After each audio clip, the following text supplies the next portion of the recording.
Hello everyone, welcome to the Scumdog's Kennel. I have today a couple of more very bizarre stories, folks. One, a possible ghoul ripping open the coffins of people's remains in a town, and another encounter with possible elves. Both accounts are truly strange. Let's get into the first article. Mysterious beast desiccated graves in Shelbyville, Indiana. Coffins ripped open and roars heard from the dead. Very incredible article, folks. Let's get into it. In March 1913, a rural cemetery east of Lewis Creek near Shelbyville became the center of a chilling mystery that left hardened locals shaken and afraid. Graves were violated from below, coffins torn apart, and human remains scattered, while something unseen roared from within the earth itself. More than a century later, the incident still raises unseemly questions about what truly stalked Peterson Cemetery. Mysterious beast desecrates graves. Mysterious beast rends coffins and scares human bones. Roars scare women.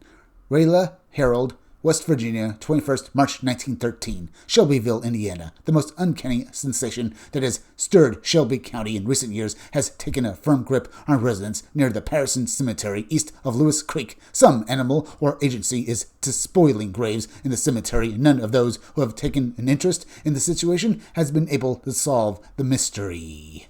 Now, here's a photo that basically goes with this old article, folks, of this wolf-like entity, or maybe even ghoul, digging into the graves and eating the corpses, folks. I'm saying that because this sounds very reminiscent of old stories of ghouls and werewolves who mess with people's graves to get at the bodies. Either way, let's continue with this article.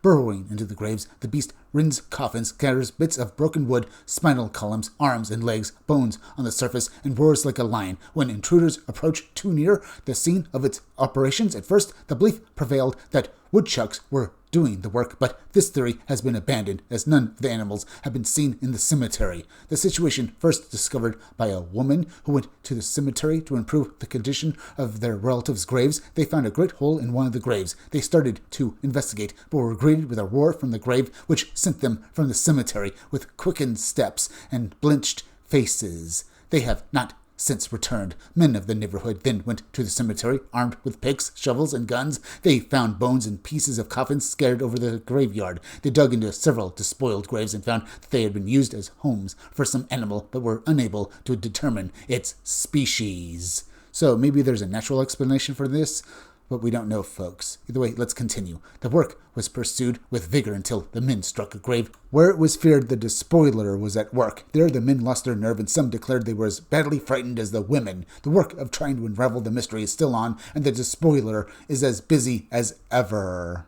So, what is this entity, folks? Is it a ghost, a ghoul, maybe a werewolf? Let's continue. Here are some commentary notes. Several key patterns emerge from this report. The activity is subterranean and targeted, focused on coffins rather than surface disturbances.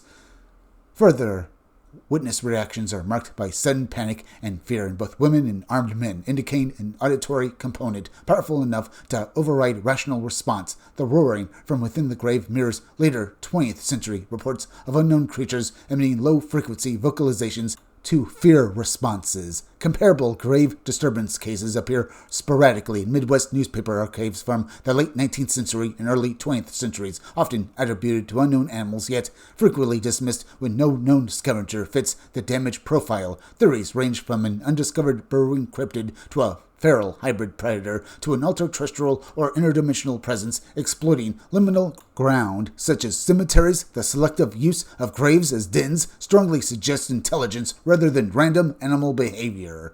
I would have to say possibly, folks. As I said, these stories of these disturbed graves really remind me of various old accounts of ghouls who have been known to basically dig into graves to basically devour dead bodies, as well as werewolves who are ascribed the same behavior, folks. Now, could this have been possibly a dogman encounter? Yes, folks, I think it could possibly be. And maybe this is where these old legends of werewolves and ghouls eating the bodies of dead people comes from, folks. It comes from stories of dogmen, possibly alien entities or even ultra-terrestrial entities, digging into graves that get at the bodies, perhaps. Either way, very interesting, folks. But let's move on to the next story, in which this town in Iceland had to basically deal with angry elves. let's read the article, Pissed Off Elves and Falling Stone, the Bungoveric Huldafolk Incident, and read exactly what happened in Iceland that basically caused this incident to take place. In the early 2010s, residents of a quiet fishing town in Iceland found themselves at odds with an unseen population long woven into the country's cultural fabric. What began as routine civil engineering soon escalated into falling stones, damaged property, and whispers that the Hulderfolk had finally had enough. The events in Bungalovik reopen an old question: what happens when modern development collides with ancient inhabitants who do not recognize human authority? Let's read the article in its entirety now, folks. The Bungalovik Elf Disturbance. Bungalovik, located in Iceland's remote Westfjords region, is no stranger to harsh weather or natural dangers. Avalanches have historically threatened the town, prompting officials to approve construction of an anti-avalanche barrier along the mountainside. During routine blasting operations, workers detonated explosives to shape the protective structure. Shortly afterward, residents reported an unexpected and troubling phenomena. Indeed, folks, something they couldn't explain. Let's read on.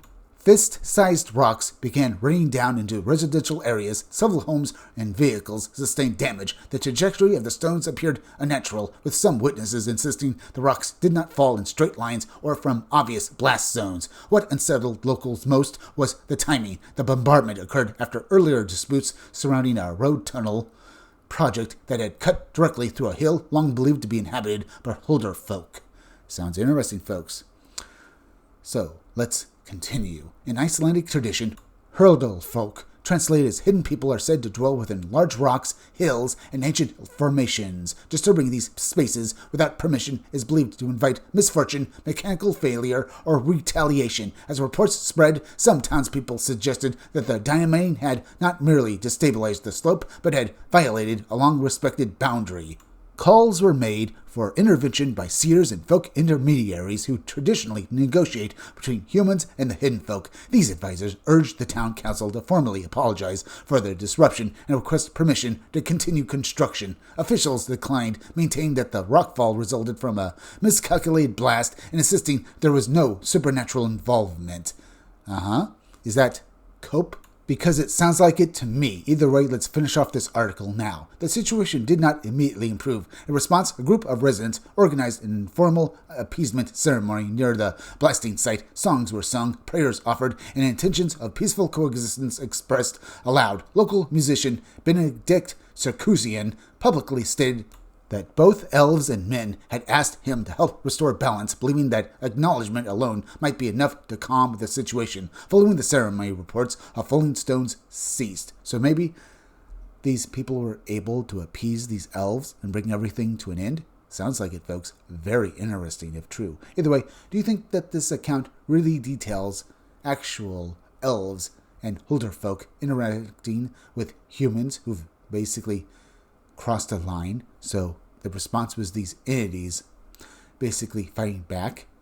It almost sounds very reminiscent of poltergeist activity, where these things can basically happen around at least one person, but in this case with an area, because mankind basically, as I said, angered these entities. So falling rocks sounds very similar to basically thrown rocks sounds similar to basically instance of poltergeist activity, perhaps, because objects are moving around. But then again, we also have these entities being appeased, which is very different from poltergeist activity, so that's very strange. And what about the first story with basically this ghoul or werewolf basically entering graves, living in them apparently as well, folks, and basically eating the bodies inside? At least I think that the bodies were probably basically partially eaten, because that sounds like something an animal or even basically a supernatural entity like a ghoul or a werewolf would do, because the legends state this is exactly what happens with basically these entities. Either way, both stories are truly strange, folks. Do you think there's any truth to them? I think there is. But now, folks, we are now at the end. So please go subscribe to my YouTube channel. Read comics, they're bad for you. You can use the YouTube link down below in the description so the chat to go subscribe with me. Hit that like button for me. Make sure you're still subscribed. Leave some comments down below. Hit that bell for notifications. Make sure you hit the part of the bell that'll give you all future notifications. And please share this video out. I'm Chris Williams from the Scumdogs Kennel. Thank you all for joining me. I'll be back again tomorrow with another great video, so be sure to come back again then. Till next time, folks, I'll see you all again soon.